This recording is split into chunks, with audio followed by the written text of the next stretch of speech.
As many of you know, back on June 16th, I made a video about how Hagrid was incredibly powerful and would fold the old moldy Voldy like clean laundry. Now I've been tagged in someone else's video about him several times since he posted it yesterday, and I'm loving it. So let's elaborate further on the Tom Riddle got Hagrid expelled because he was scared of him plot for those who haven't seen it. Also, I could finally make 3-minute videos without having to mash 3 1-minute videos together, so this should be a lot smoother.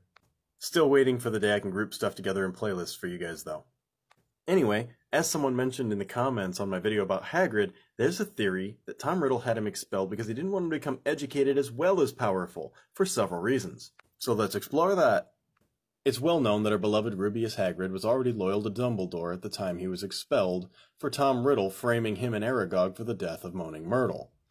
Dumbledore even asked Professor Dippet, the then headmaster of Hogwarts, to keep Hagrid on as game master, which shows they already had a decent relationship.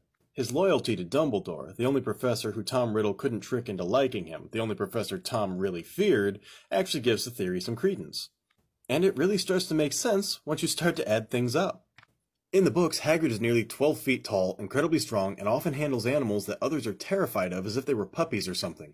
Riddle was aware that, at the time, Hagrid was already powerful, only going to get bigger, and was already pretty fearless, and he was loyal to Dumbledore as it was.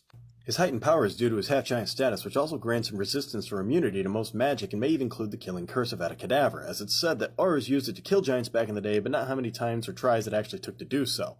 And we know that wizards still avoid giants to this day for good reason. That could be the good reason. He can also naturally silent cast all of his spells, something that's not even taught until 6th year, when all witches and wizards are expected to start silent casting their spells according to the Standard Book of Spells grade 6.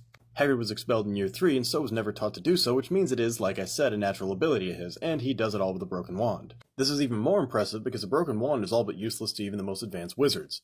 This presents the argument that Hagrid can likely do magic without the use of a wand at all, as it's stated that giants like magic but don't like it used against them.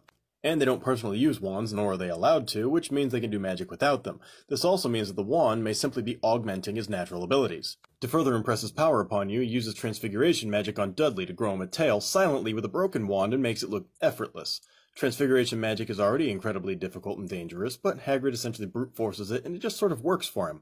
He also uses magic to do several other things, including growing pumpkins, moving boats, and lighting fires, and so many other small examples. Knowing all of this, it quickly becomes evident that the Ministry of Magic, specifically Fudge, who was paranoid that Dumbledore was trying to take over, didn't grant Hagrid a new wand in training after he's proven innocent because Hagrid would be a powerful ally for Dumbledore if they did.